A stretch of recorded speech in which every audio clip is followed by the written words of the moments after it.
Assalamualaikum warahmatullahi wabarakatuh. Shalom, Swastiastu, salam kebajikan bagi kita semuanya. Di sini kami akan memaparkan tentang model pendidikan konservasi berdasarkan riset dan inovasi berwawasan konservasi. Dosen pengampu Ibu Aldina Eka Ardiani, SPD MPD. Nah, di sini kami akan memaparkan tentang model pendidikan konservasi berdasarkan riset dan inovasi berwawasan konservasi.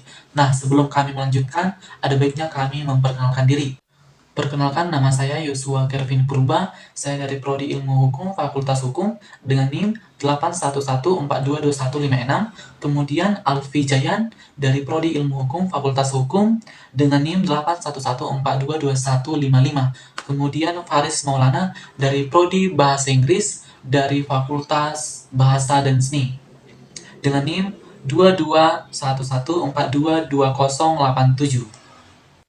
Di sini kami akan menjelaskan yang pertama pengertian konservasi dan yang kedua hubungan riset dan inovasi berwawasan konservasi dengan model pendidikan konservasi.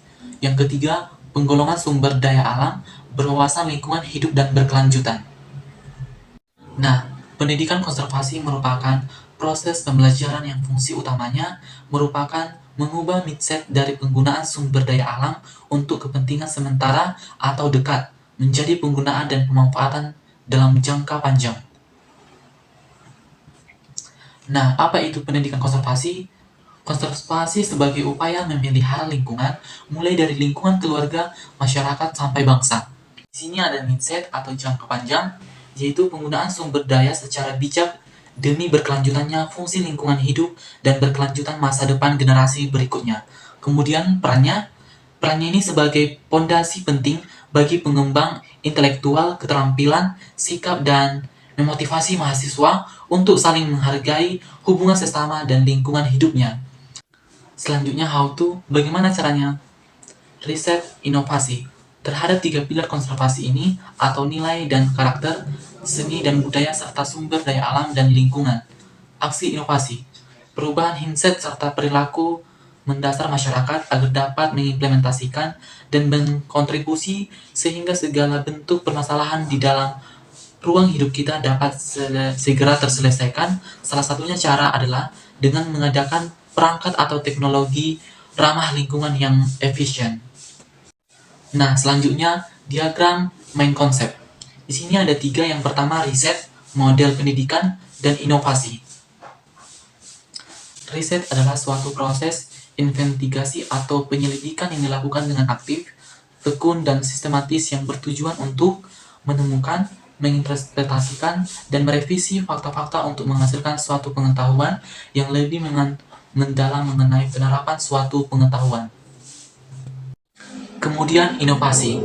Inovasi di sini adalah tentang pengembangan 3 pilar konservasi, yaitu terkait bagaimana nilai dan karakter, seni dan budaya, serta sumber daya alam dan lingkungan dapat dikembangkan sehingga mampu berjalan beriringan dengan harapan permasalahan-permasalahan lingkungan dapat teratasi. Kemudian model pendidikan.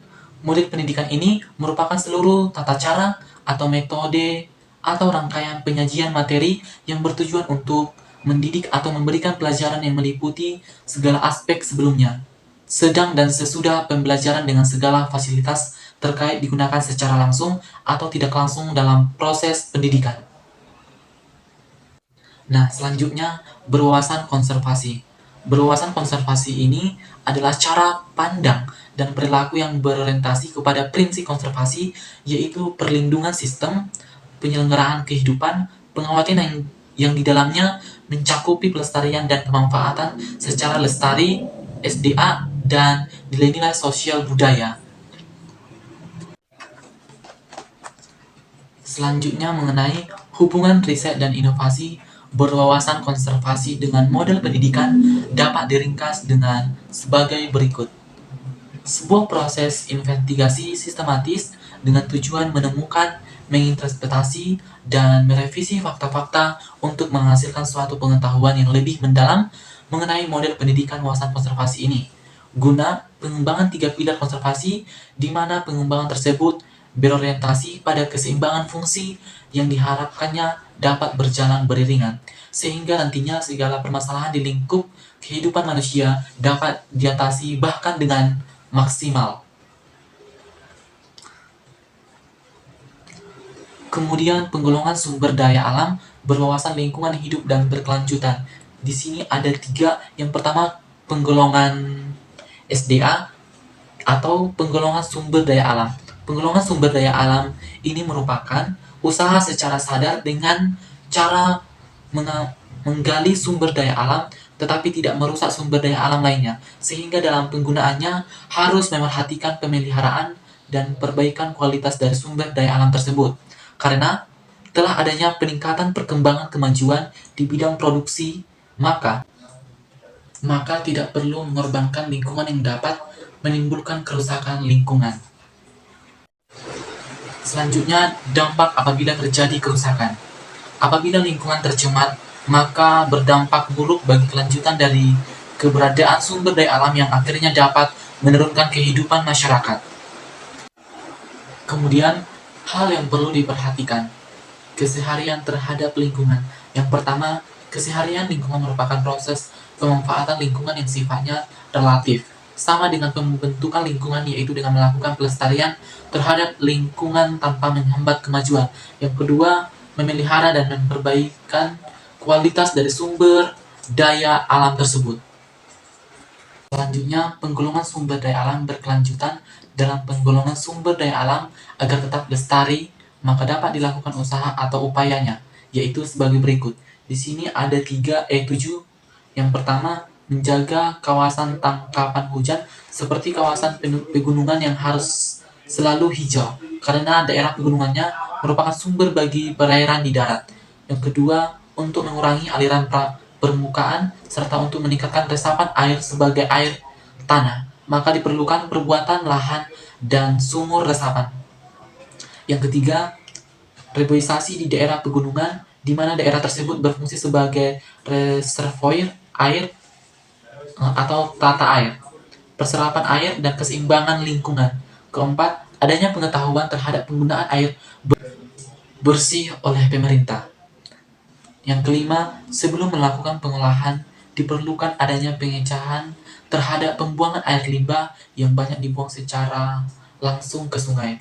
Yang keenam, adanya kegiatan penghijauan di setiap tepi jalan raya, pemukiman penduduk, perkantoran, dan pusat-pusat kegiatan lainnya.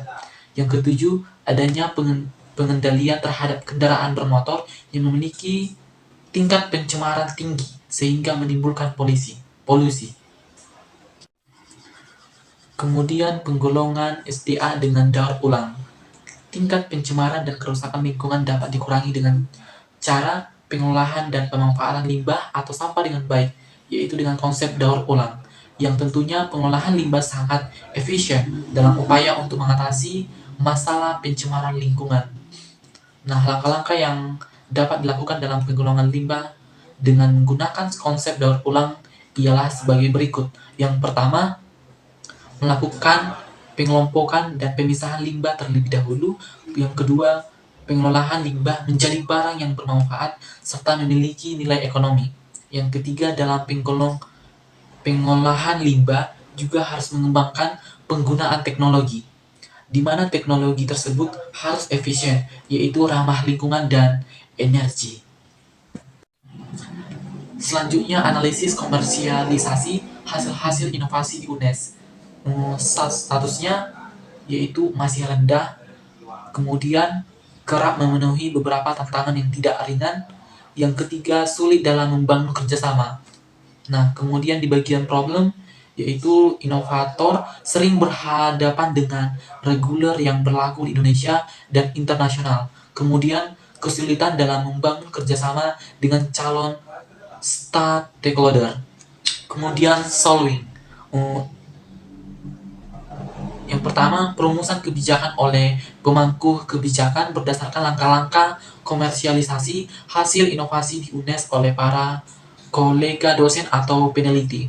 Kemudian, kebijakan ditunjukkan untuk membantu inovator di UNES dalam komersialisasi hasil inovasi mereka. Kemudian, membangun jejaring dan komunikasi ilmiah melalui kegiatan simposium, simposium ilmiah tentang inovasi, kewirausahaan, dan komersialisasi hasil inovasi.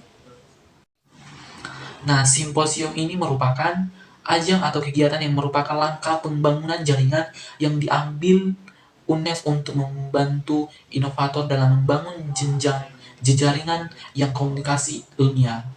Nah, itu menghasilkan beberapa pembicaraan inti yang berasal dari dalam dan luar negeri serta pemangku kebijakan yang terkait dengan inovasi. Diharapkan dapat memberikan jalan keluar kepada inovator di lingkungan UNES dalam komersial hasil inovasi mereka. Mungkin itu saja yang bisa kami sampaikan untuk hari ini. Kami ucapkan terima kasih. Apabila ada kesalahan kami mohon maaf. Sekian, terima kasih.